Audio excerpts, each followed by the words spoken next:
नमस्कार, जेके प्राइम में आपका स्वागत है। मैं हूं विनोद कुमार। दर्शकों, यूटी जम्मू कश्मीर में चुनाव कब होंगे ये कोई नहीं पता है। डिलिमिटेशन कमीशन की रिकमेंडेशन कब आएगी ये भी किसी को कोई नहीं पता है। क्या फुल फ्लैश स्टेट के बाद इलेक्शन होगी ये भी किसी को नहीं पता है। लेकिन सभी की सभी पॉलिटिकल पार्टी ऐसे लग रहा है कि जैसे इलेक्शन मोड पे हो, उथल पुथल चल रही है, असमंजस की स्थिति बनी हुई है। चर्चा करेंगे। भारतीय जनता पार्टी से हमारे साथ जुड़ चुका है विक्रम रंधावा जी, आपका स्वागत है विक्रम जी। और कांग्रेस से प्रवक्ता कांग्रेस के कपिल सिंह जी हमारे साथ जुड़ चुका है। कपिल जी, आपका स्वागत है। विक्रम जी, शुरुआत हम आपसे करते हैं जी। पहला तो ये सवाल है कि जैसे हमने देखा कि chamber of commerce and industry ने कॉल दी, बंद सफल हुआ, उससे कहीं ना कहीं भारतीय जनता पार्टी असमंजस में है। साथ जुड़ता सवाल यह है कि काफी सारे बड़े बड़े लोग आपकी पार्टी ज्वाइन करने के लिए जा रहे हैं, जिसमें देवेंद्र सिंह राणा का नाम भी है, सुरजीत सिंह सलाथिया का नाम भी है, बलवंत मलकोटिया का नाम भी है, फिर खालिद नजीब सोहरावर्दी जो डोडा से ताल्लुक रखते हैं वो भी आपकी भाजपा को ज्वाइन करने वाले हैं। आप तो इनको एडजस्ट कैसे कर पाएंगे? और दूसरा, वो कितना भय है जो chamber of commerce and industry ने आपको दिखाया है? देखिए, भय और भारतीय जनता पार्टी का आपस में कोई रिश्ता नहीं है। मुझे नहीं लगता कि भारतीय जनता पार्टी जम्मू कश्मीर की इकाई के अंदर किसी भी तरीके की कोई संशय है कि चैम्बर ऑफ कॉमर्स द्वारा उस दिन जो बंद की कॉल दी गई थी उससे भारतीय जनता पार्टी को किसी तरीके का कोई नुकसान हुआ है या होने वाला है। वो एक व्यापारियों का इदारा है, chamber of commerce and industry. व्यापारियों के अंदर एक सुगबुगाहट हुई कि कहीं ना कहीं शायद बड़े आउटलेट्स खुलने वाले हैं, और जब बड़े आउटलेट्स खुलेंगे तो छोटे व्यापारी को नुकसान होने का डर है, और छोटे दुकानदार के अंदर एक उस बात को फैलाने का प्रयास किया गया।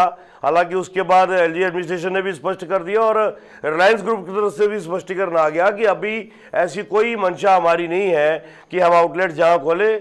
लेकिन उसके बावजूद भी अगर बंद की call chamber of commerce of industry ने दी, चैम्बर एक जम्मू का व्यापारियों का इदारा है, हम भी उसके सदस्य हैं। यकीनन चैम्बर ने अगर कॉल दी तो सबने उसका समर्थन किया, वो स्वागतीय कदम था। उससे भारतीय जनता पार्टी के अंदर कोई भय है मुझे नहीं लगता है। समझ कोर ग्रुप की मीटिंग बुलानी पड़ी, चर्चा हुई, चर्चा इसी विषय पर हुई कि कहीं ना कहीं किसी एंड पर हम आवाम को नाराज कर रहे हैं। कोर ग्रुप की मीटिंग फिर क्यों बुलाई? विनोद जी, कोर ग्रुप की मीटिंग भारतीय जनता पार्टी की जो हमारा ब्रॉडर स्पेक्ट्रम है उसमें पार्टी की गतिविधियां पिछले दौरान में कैसे चली, आने वाले दिनों में गतिविधियों को कैसे सुचारू ढंग से चलाना है, उसके लिए कोर ग्रुप की मीटिंग हर 15 दिन में या हर महीने में बुलाई जाती है।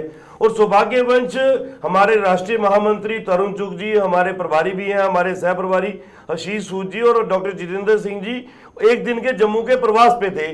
तो प्रदेश की यूनिट ने तय किया कि क्यों ना कोर ग्रुप की मीटिंग कॉल कर ली जाए और जो वर्तमान में स्थिति है उसका भी आंकलन हो, और जो अभी हम संगठनात्मक कार्य कर रहे हैं, विभिन्न योजनाओं को हमने लागू किया हुआ है। टीकाकरण के ऊपर हम लोग लगातार लोगों के बीच में जा रहे हैं। प्रधानमंत्री गरीब कल्याण अन्न योजना को लेकर आज जमीनी स्तर पे वो योजना लागू हो रही है।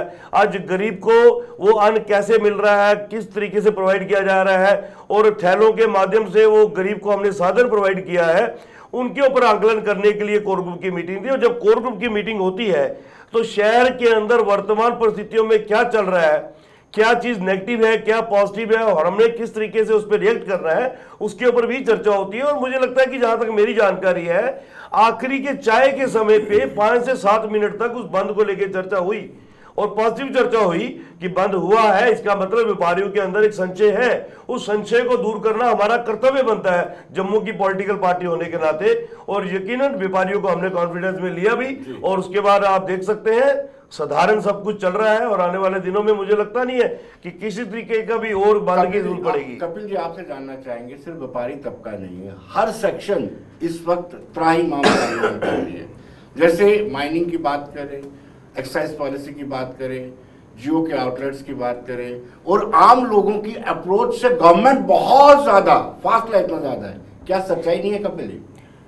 देखिए, विक्रम जी ने जैसे कहा कि इनको भय बिल्कुल भी नहीं है, और ये बड़ा दुखद है कि लोकतंत्र में जनता का भय जिस राजनेता को ना हो, जिस राजनीतिक पार्टी को ना हो, इसका मतलब है उस सरकार की जो नीतियां हैं, उस सरकार के जो एथिक्स हैं, उनका जो पतन हो चुका है। आज भारतीय जनता पार्टी को अगर जनता का भय नहीं है, वो सिर्फ इसलिए नहीं है क्योंकि इनको जनता के साथ कोई भी हमदर्दी नहीं है। ये जनता का सुख दुख बांटना नहीं चाहते हैं। जैसा कि आपने कहा कि आज बेरोजगार जो है वो जम्मू कश्मीर के अंदर, पूरे देश के अंदर और खसूसी तौर पे मैं कहूँगा कि जम्मू कश्मीर के अंदर आज अपनी चरम सीमा पर है। आपने माइंस का जिक्र किया, तो माइंस में अगर आप देखें तो सब लूट खसूट जो है वो प्रदेश के अंदर मची हुई है। और जिस तरह से ठेकेदार अपनी मनमानी करके 5 रुपए की चीज को 500 रुपए में बेच रहे हैं, तो मैं समझता हूं कि यह तो एक बड़ा ही दुखद और दयनीय है कि आम आदमी जो अपनी सारी जिंदगी की जमा पूंजी करने के बाद एक मकान बनाकर उसमें वो गुजर बसर करना चाहता है, तो आज उसके लिए मकान बनाना एक मील का पत्थर साबित हो गया है। इन्होंने कहा कि राशन आवंटित कर रही है सरकार, तो मैं आपके माध्यम से ये कहना चाहता हूं कि राशन जो है वो 100 रुपए का राशन जो है वो 150 रुपए के बैग में मिल रहा है, और राशन 80 करोड़ जनता को, और इन्हीं के पिछले 7 साल की जो केंद्र में सरकार है उनमें 27 करोड़ से ज्यादा लोग जो है वो बिलो पॉवर्टी लाइन के नीचे आ गए हैं। और जबकि कांग्रेस की सरकार में लगभग 25 करोड़ की जो जनसंख्या थी उनको बिलो पॉवर्टी लाइन से ऊपर उठाया गया था। लेकिन कभी क्या आपको लगता है कि जिस तरह से आप अपनी दलीलें दे रहे हैं, आपको लगता है कि जनता का दुख दर्द कांग्रेस बांटती रही है?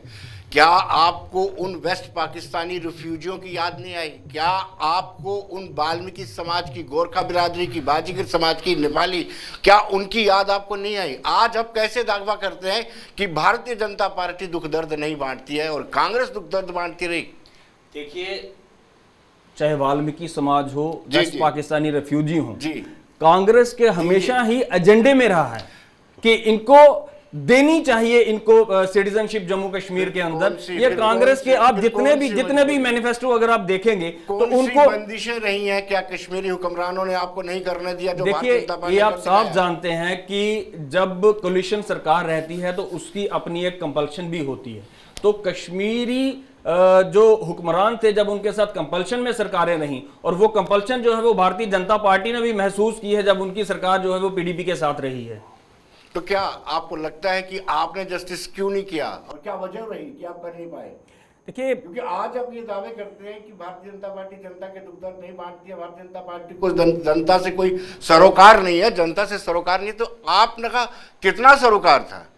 पूरा अगर आप 70 साल से पीछे देखें तो इस देश की, इस प्रदेश की जितनी भी तरक्की हुई है वो ज़्यादातर कांग्रेस की ही सरकारें रहीं और कांग्रेस की नीतियां ही रहीं 1947 के बाद। क्योंकि 1947 में जब देश आज़ाद हुआ तो यहाँ पे एक सुई भी नहीं बनती थी। तो आज यहाँ पे अगर इसरो, DRDO, आज हमारे पास स्पेस रिसर्च प्रोग्राम्स हैं, आज हमारे यहाँ हवाई जहाज तक अगर बन रहा है, इतने एम्स, इतने IITs, और आज जो देश की इतने इंफ्रास्ट्रक्चर की डेवलपमेंट हुई है, तो अगर सरकारों को हमदर्दी रही है इस देश के साथ, इस प्रदेश के साथ, तो हमदर्दी रही है तो आज डेवलपमेंट हुई है।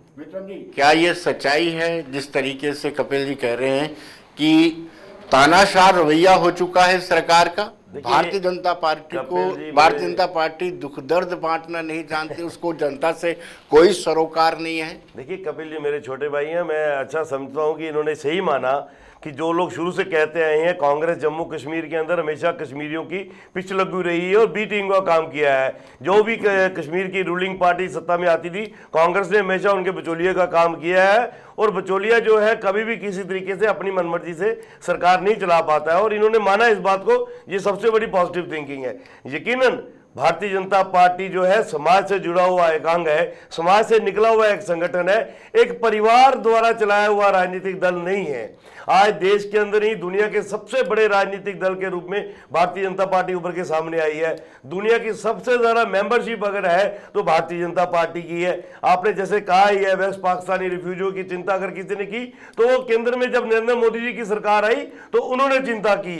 आज उनका एक स्टेटस है जम्मू कश्मीर के अंदर। इसके अलावा गोरखा है, वाल्मीकि समाज है, तो यकीनन इनके बस का नहीं था। वो इनके बस में होता तो शायद पहले हो चुका होता, लेकिन कांग्रेसियों की बेसिकली एक सोच थी कि हमें सत्ता में रहना है, हमें सत्ता में रहने के लिए जितनी भी कुर्बानी देनी पड़ती है हम देंगे, हमें सत्ता चाहिए। भारतीय जनता पार्टी ने सत्ता का कभी ध्यान नहीं दिया, और अगर हम सत्ता में ध्यान देने वाले होते तो हम कभी महबूबा को छोड़ के सरकार से बाहर नहीं आते थे। हमने मुफ्ती मोहम्मद शहीद महबूबा मुफ्ती की सरकार को छोड़ा, हम बाहर आए, हम लोगों के बीच में गए, क्योंकि जो हमारा मैंडेट था 14 का, हमने उसका ऑनर करके सरकार बनाई थी। लेकिन जब कश्मीरी मानसिकता को हमने देखा कि ये हावी होने का प्रयास कर रहे हैं, हमने तभी से समझ लिया कि हमने जम्मू को इशू करना है। हमें जम्मू को टारगेट है कि जम्मू हमारा जो है वो विकास के रास्ते पे चलना चाहिए, और केंद्र सरकार जम्मू कश्मीर को एक मजबूत गुलदस्ता बनाना चाहती है। फिर हम सरकार में रहे या ना रहे ये ज्यादा मैटर नहीं करता था। लेकिन यकीनन आप देख सकते हैं विक्रम जी, आपका जो मैनिफेस्टो था, ये यूं कहिए कि एजेंडा फेलाइज जो था, उसमें आपने 370 को आउटराइटली रिजेक्ट कर दिया। यानी आपने मुख्य भावनाओं को, जो भारतीय जनता पार्टी का एक मुख्य एजेंडा था, उसको आउटराइटली रिजेक्ट करते हुए, साइडलाइन करते हुए, आपने सत्ता के लोलुप होकर के, सत्ता के लालच में आकर के आपने सरकार, हम मानते हैं कि 2014 के मैंडेट का सम्मान करना था, बड़ा जरूरी था, तभी कहते हैं कि ये डेमोक्रेसी की ब्यूटी है। लेकिन क्या ये सच्चाई नहीं है कि आपने ईमान को मारा? नहीं, ऐसा नहीं है विनोद जी। धारा 370 को हटाना भारतीय जनता पार्टी नहीं, जनसंघ और प्रजा परिषद के समय से हम लोग लड़ाई लड़ रहे थे कि जब भी जम्मू कश्मीर में हम अपने बलबूते पे सरकार में आएंगे, हम इसको हटाएंगे, क्योंकि इसकी पहले प्रावधान था कि जम्मू कश्मीर की सरकार इसको रिकमेंड करे। लेकिन जब प्रावधान हमें लगा था कि वो रास्ता नहीं बना पा रहे हैं, और हम सरकार में भी आए, और वो कोलिशन सरकार थी, मैंडेट को ऑनर करना बड़ा जरूरी था। लोगों ने 25 सीटें भारतीय जनता पार्टी को दी और 28 सीटें पीडीपी को दी थी। लोगों के वर्डिक्ट को ऑनर करना बड़ा जरूरी था। अगर हम उस वक्त सरकार में नहीं आते, सरकार नहीं बनाते, तो कहीं ना कहीं जम्मू के लोगों की भावनाओं को ठेस पहुंचनी थी कि आप सरकार तो बनाते, विकास के रास्ते पे तो चलते, लेकिन विकास के रास्ते में धारा 370 को आड़े में नहीं आने चाहिए। केंद्र में मौजूद सरकार थी, केंद्र ने बिल्कुल वाइड ओपन रखा था कि आपके लिए सारे दरवाजे खुले हैं, आप कितना विकास के लिए चाहते हो आपको फंड मिलेगा, लेकिन पहले आप मेन स्ट्रीम में आने का प्रयास कीजिए। जब ये चीजें हमें दिखी, हमने विकास को एक रास्ते पे लाने का प्रयास किया, और जितनी देर तक हम कोलिशन सरकार में हमने लगा कि हमें ठीक से काम चल रहा है तो हम चलाते रहे। लेकिन जब कश्मीरी डोमिनेंस अपनी हरकतों से बाज नहीं आ रही थी, हम सरकार से बाहर आए। आपको नहीं लगता कि डे वन से ही जब सरकार बनी थी, कश्मीर की डोमिनेंस थी उस पे, जब बीजेपी और पीडीपी की सरकार बनी थी? उन्होंने प्रयास किया था डोमिनेट करने का, लेकिन हमने डोमिनेट होने नहीं दिया। मैं कपिल जी से पूछ रहा हूँ, डोमिनेट थी, ये सब जानते हैं। देखिए, नॉर्थ पोल, साउथ पोल जी, पीडीपी और भारतीय जनता पार्टी, वर्डिक्ट था ना। 2014 के बाद जिस तरह से एक पोलराइजेशन का माहौल जो क्रिएट किया गया जम्मू में भारतीय जनता पार्टी ने और पीडीपी ने कश्मीर के अंदर, तो दोनों ही पॉलिटिकल पार्टीज ने एक दूसरे की कपड़े फाड़ के, तो एक दूसरे के ऊपर आरोप प्रत्यारोप करके, और मोदी जी भी यहाँ पे आके, अमित शाह जी भी कई बार कह के गए कि ये बाप बेटी जो है ये इनकी सरकार रही है, ये एक पॉलिटिकल पार्टी रही है, और हम तो जब भी सत्ता में आएंगे तो हम तो कश्मीरी पॉलिटिकल पार्टीज को हम ये करेंगे वो करेंगे वगैरह वगैरह। लेकिन उसके बाद जब इनको लगा कि अब सत्ता में आना है, सत्ता के मजे लूटने हैं, तो इन्होंने जो अपना मुख्यमंत्री बनाने का दावा और वादा जम्मू की जनता के साथ और बड़ा जोर शो खरोश के साथ करते थे, सबसे पहले इन्होंने उस एजेंडे को दरकिनार किया। और पीडीपी जो उनकी जो नेता थे मुफ्ती मोहम्मद सईद, उसके बाद जो महबूबा मुफ्ती जी थी, उनके साथ इन्होंने पूरे जम्मू के हितों की अनदेखी करते हुए, और मैं तो कहूंगा कि पूरे जम्मू के हितों को बेच दिया उनके आगे, और उसके नतमस्तक हो जाने के बाद, और उन्होंने इनको इतना घसीटा, ये कह रहे हैं कि जब इनको लगा कि पीडीपी जो है वो हितों की अनदेखी कर रही है, तो उसके बाद तो ये सजाद लोन के घर पे जाकर बाहर बैठ गए थे सारे के सारे एमएलए कि भाई आओ और सरकार बनाओ, आप मुख्यमंत्री बनो, हम तैयार हैं। इन्होंने जम्मू के हितों की अनदेखी की, जम्मू के जो लोग थे, जनता थे, उनके साथ इन्होंने कुठाराघात किया है, अविश्वास किया है, इन्होंने विश्वासघात किया है। कपिल जी, उसके बाद डीडीसी के इलेक्शन होते हैं, तब भी इनको अच्छी थंपिंग मेजॉरिटी मिल जाती है, काफी लोग जीत के आ जाते हैं। उसकी वजह नहीं मुझे समझ आई। अगर आप कहते हैं कि वाकई में इन्होंने जम्मू की पब्लिक के साथ, जम्मू की जनता के साथ धोखा किया है, तो फिर जीत कैसे? देखिए, पोलराइजेशन का माहौल इस देश के अंदर 2012 में बना था, वो अब धीरे धीरे लोगों को अब पता चलना शुरू हुआ है। 3-4 साल 5 साल तो इन्होंने पूरा उसको इंटैक्ट रखा कि हम कुछ नहीं करेंगे, पोलराइजेशन पे ही एक दो धर्म के जनता के बीच में एक गलतफहमी डाल के हम सरकार में बने रहेंगे। लेकिन अब जो है वो प्रदेश की जनता हो, देश की जनता हो, मुझे लगता है कि पूरी तरीके से जागरूक हो रही है, और आने वाले समय में अब जो धर्म की राजनीति है या फिर जो इनका जो बांटने वाला एजेंडा है, हम ये समझते हैं कि मुझे नहीं लगता कि इसके ऊपर ये पास्ट में डिस्कस करते हैं, हम प्रेजेंट बात कर रहे हैं, फ्यूचर की बात करें। कांग्रेस की क्या स्थिति है देखते हैं कि एक नहीं, दो नहीं, तीन गुटों में कांग्रेस बटी हुई है। अगर राष्ट्रीय स्तर पर कांग्रेस की स्थिति का आंकलन किया जाए तो G23 इतना एक्टिव हो चुका है कि गांधी परिवार अपने आप को आइसोलेट महसूस कर रहे हैं और कपिल सिब्बल जैसे नेताओं के घर के बाहर प्रोटेस्ट किए जा रहे थे। कांग्रेस का क्या फ्यूचर है अगर यूटी जम्मू कश्मीर की बात करें? यहां पे मीर ग्रुप है, आजाद गुट है, करा भले ही बड़ा गुट ना हो लेकिन वो भी एक्टिव है, कैसे चलेगा काम? बिल्कुल है। देखिए, पॉलिटिकल पार्टी में अब आप इसको ये मत कहिए कि ये पार्टी में इंटरनल डेमोक्रेसी है, डेमोक्रेसी की तस्वीर है, ये पॉसिबल नहीं है। देखिए, जब कहीं असहमति होती है जी तो थोड़ा बहुत विरोधाभास जो है वो ज़रूरी है। तो इंटरनल डेमोक्रेसी का नाम तो उसको गाहे बगाहे जहाँ आप माने या ना माने देना ही पड़ेगा। लेकिन कहने का तात्पर्य यह है कि उसके बावजूद भी कांग्रेस जो है वो मजबूत है। हम बीजेपी में भी देखते हैं कि बहुत बार ऐसे नेता जो हैं, जब उनको अपने बड़े नेताओं की जो नीतियां हैं वो पसंद नहीं आती तो उनके खिलाफ भी वो खुलकर बात करते हैं, खुलकर बोलते हैं। और अगर कांग्रेस में भी अगर ऐसा कुछ है कि अगर किसी को कोई नीति पसंद नहीं आती है तो उसमें मुझे लगता है कि बात करने में कोई बुराई तो है नहीं। जी, मतलब कौन सी नीति पसंद नहीं है? क्या वाकई में आपको नहीं लगता है कि इंटरनल डेमोक्रेसी के चलते चुनाव होने चाहिए, कोई अध्यक्ष होना चाहिए सही मायनों में जैसे बीजेपी या बाकी संगठनों में होता है, कि सिर्फ गांधी परिवार को ही शेल्टर करना है, राहुल गांधी को ही बचाना है? कैसे ज्यादा कोई और पोटेंशियल वाला नेता पूरे कांग्रेस, समूचे कांग्रेस में नहीं है? देखिए, गांधी परिवार का एक अपना इतिहास है और उनका एक जनाधार है। गांधी परिवार की अगर हम बात करें, चाहे वो श्रीमती इंदिरा गांधी जी हों, राजीव गांधी जी हों, उन्होंने इस देश के लिए शहादत दी है। और जब उन्होंने शहादत दी है तो देश की जनता के अंदर उस परिवार के लिए एक सम्मान है। वो देश की जनता जो है वह उनका सम्मान करती है, प्यार करती है। इस वजह से गांधी परिवार को अगर कांग्रेस कमेटी को भी जब लोकसभा में प्रधानमंत्री के समक्ष वो बोलते हैं, अधीर रंजन चौधरी जो नेता हैं, जो बार बार बोलते हैं, तो बार बार हंसी मजाक में प्रधानमंत्री बोल देते हैं कि आपकी हाजिरी जहां लगनी थी वहां लग गई। और कांग्रेस के सारे नेता गांधी परिवार की हाजिरी लगाने में जुटे रहते हैं। विक्रम जी, आपसे जानना चाहेंगे कि जिस तरीके से अफसरशाही या यूं कहें सरकार और जनता के बीच में लगातार फासला बढ़ता जा रहा है, ये फासला आपके लिए भी घातक साबित हो सकता है और जनता भी लगातार एनॉयड और नाराज है। इसमें कोई दो राय नहीं विनोद जी। जब कहीं पर डेमोक्रेटिक गवर्नमेंट नहीं रहती है, वहाँ राज्यपाल शासन हो या उपराज्यपाल का शासन हो, तो वहाँ फिर ये जो ब्यूरोक्रेसी है उनका एक दबदबा बन जाता है। हालांकि हमारी केंद्र सरकार ने 3 एडवाइजर्स अपॉइंट किए हुए हैं। 3 एडवाइजर्स का काम ही यही है कि कमिश्नर सेक्रेटरीज और राज्यपाल के बीच में एक ब्रिज का काम करना है और पब्लिक के जो इश्यूज हैं उनको सेक्रेटरी के माध्यम से राज्यपाल तक पहुँचाना है। यकीनन कमी कहीं ना कहीं आ रही है, इसको मैं बोल दूंगा कि कमी नहीं आ रही है तो वो ठीक नहीं होगा। और हम पार्टी लेवल पर भी हमने इसको बहुत बार चर्चा की है। पार्टी की कोर ग्रुप में भी हमने इस बात को रखा है कि आम जनमानस का जो है वो अप्रोच जो प्लेटफॉर्म है वो खत्म हो चुका है कि वो किसके पास जाए अपनी बात रखने के लिए। पहले एडवाइजर्स के दरबार लगते थे, अब वो दरबार लगने बंद हो गए। तो यकीनन मुझे लगता है कि आने वाले दिनों में केंद्र सरकार इसको गंभीरता से लेगी और यकीनन ये एडवाइजर्स को जो है और भी एम्पावर करके, तो ये जो पब्लिक के बीच में एक संशय सा बना हुआ है कि अपने काम करवाने तो किससे करवाने हैं, सचिवालय में जाना है तो किसके पास जाना है, उस गैप को भरने का प्रयास किया जा रहा है।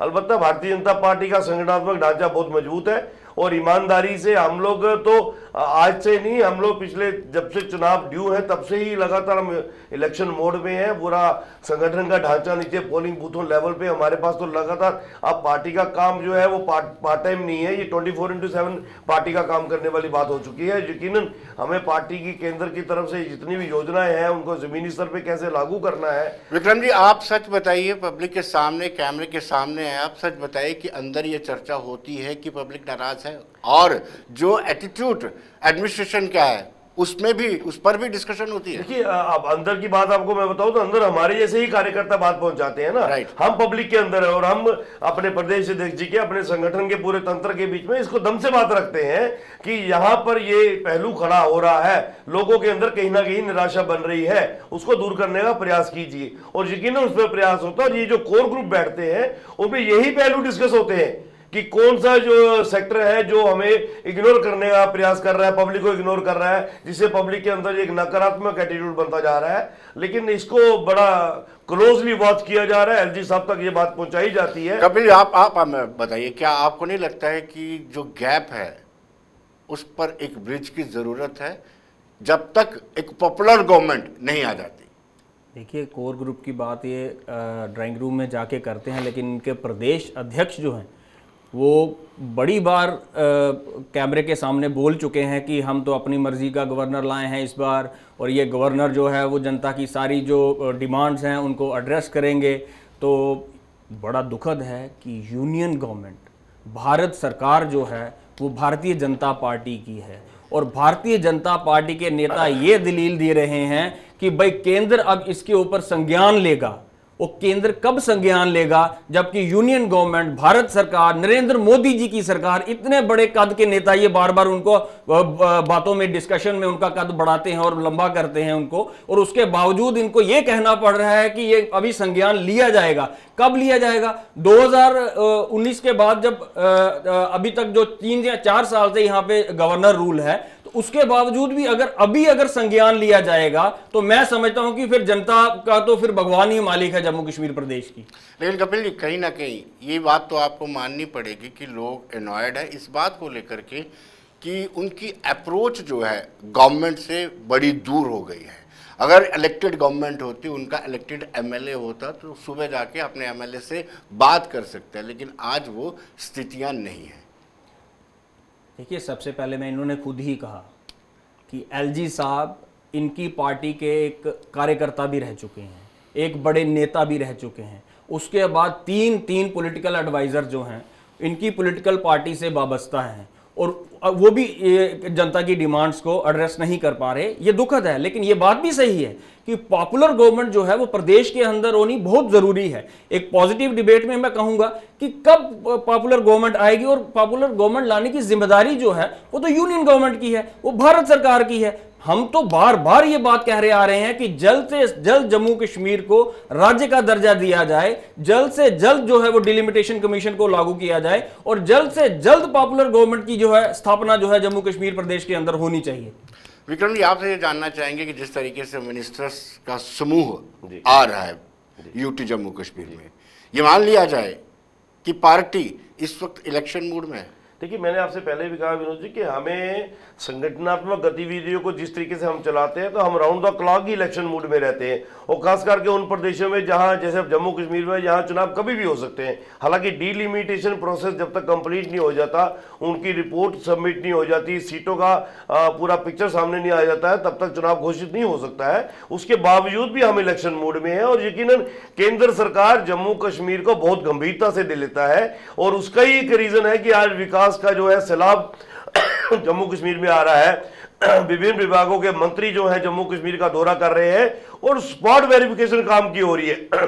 पिछले दिनों मैं स्वयं भी, नितिन गडकरी जी हमारे नेशनल ट्रांसपोर्ट मंत्री हैं, वो जो हमारी जोजिला टनल है उसका एक चलता हुआ काम इंस्पेक्शन करने के लिए आए। ऐसा बहुत कम होता है कि केंद्र के मंत्री चलता हुआ काम देखने के लिए आए। अमूमन क्या होता है कि शिलान्यास करने के लिए आए और उद्घाटन करने के लिए आए, लेकिन वो प्रधानमंत्री जी का प्रेस्टिजियस प्रोजेक्ट है, और जम्मू कश्मीर और लद्दाख के लोगों के बीच में बहुत बड़ा एक गैप बन चुका था उस जोजिला सड़क के कारण। वो 14 किलोमीटर की जो ऐतिहासिक टनल बनने जा रही है, उसका स्वयं आकलन करने के लिए कि काम किस रफ्तार से चल रहा है, नितिन गडकरी जी वहां आते हैं, और यकीनन वहां लोगों का भी, और खास करके वहां जो कंस्ट्रक्शन कंपनी है उनका भी एक उत्साह बढ़ा है कि हमें प्रोत्साहन मिली और हम समय पे ये काम खत्म करेंगे।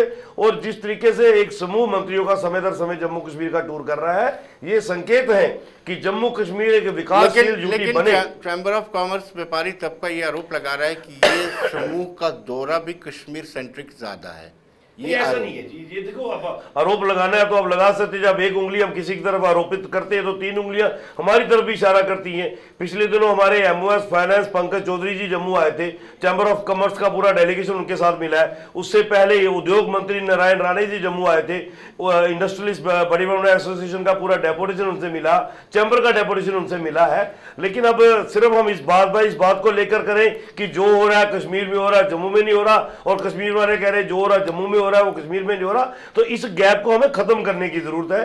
तो यकीनन ये जो भी टूर है, ये जम्मू कश्मीर के अंदर जो विकास का केंद्र ने एक मंसूबा फैला रखा है, बेहतरीन विकास कार्य जो चल रहे हैं उनका आंकलन हो रहा है, और एडमिनिस्ट्रेटिव लेवल पर बड़े सख्त दिशा निर्देश है कि समाज का जो आपसे दूर होना है उसको ठीक किया जाए, और समाज की अप्रोच जो है एडमिनिस्ट्रेशन तक उसको सुचारू ढंग से चलाया जाए। ये बड़े क्लियर कट संकेत है। कपिल जी, आपका आंकलन क्या रहेगा? ये जो मंत्रियों का दौरा हो रहा है, कश्मीर में भी हो रहा है, जम्मू में भी हो रहा है, हालांकि व्यापारी तबका ये आरोप लगा रहा है कि ज़्यादातर कश्मीर सेंट्रिक है। चलिए ये छोड़िए, विक्रम जी ने इसको सिरे से खारिज कर दिया, ये आरोप है। आप क्या कहेंगे कि वाकई में इसमें गंभीरता है? मुझे लगता है कश्मीर का मौसम थोड़ा ज़्यादा अच्छा है जी जम्मू के बनिस्बत, इसीलिए जो मंत्री जो है वो वहाँ पे ज़्यादा फोकस कर रहे हैं। और इतनी बार मंत्रियों का दौरा को पहली बार तो हुआ नहीं, पहले भी मंत्री अक्सर दौरा करते हैं, लेकिन ज़मीनी सतह पे वो लोगों की ग्रीवियंसेस सुनने के बाद उनको एड्रेस करने के बजाय, उनको सुन के एड्रेस करने के बजाय वो वापिस चले जाते हैं। और इन्होंने कहा बहुत सारी परियोजना है, परियोजना तो कोई गिनाई नहीं है। कौन सा विकास किस रास्ते से आया? लखनपुर से तो कोई आता हुआ दिखाई नहीं दे रहा, और सियालकोट की तरफ तो हम ध्यान देते नहीं है कि उधर से कोई विकास इधर आता हुआ दिखाई देता रहो। उधर से तो सिर्फ आतंकवादी आता है, विकास तो वहां से आता नहीं। विकास आने की जो उम्मीद है और वो जो सड़क है वो तो मैं समझता हूं कि लखनपुर से ही आती है, और लखनपुर से आता हुआ विकास अभी तक किसी को दिखाई नहीं दिया। रोजी रोटी रोजगार यहाँ का त्यों है, और धारा 370 टूटने के बाद यहाँ पे पॉपुलर गवर्नमेंट नहीं होने की वजह से जितनी आज जनता की जो परेशानियां हैं वो आज मैं समझता हूं कि आज अपनी चरम सीमा पर हैं, और उनको एड्रेस करने के बजाय सिर्फ बातों से काम चलाया जा रहा है, सिर्फ मंत्रियों के दौरे से काम चलाया जा रहा है। मैं समझता हूं कि ये निरर्थक है, और ऐसे प्रयास जो निरर्थक हो उनका करने का कोई लाभ भी नहीं है। कपिल जी, आपके दिग्विजय सिंह कहते हैं कि कहीं ना कहीं अगर दोबारा हुकूमत आती है तो 370 पर पुनर्विचार किया जाएगा। क्या ऐसी मंशा आपके पास भी है? क्योंकि कश्मीर से वोट तो आपको भी लेने हैं।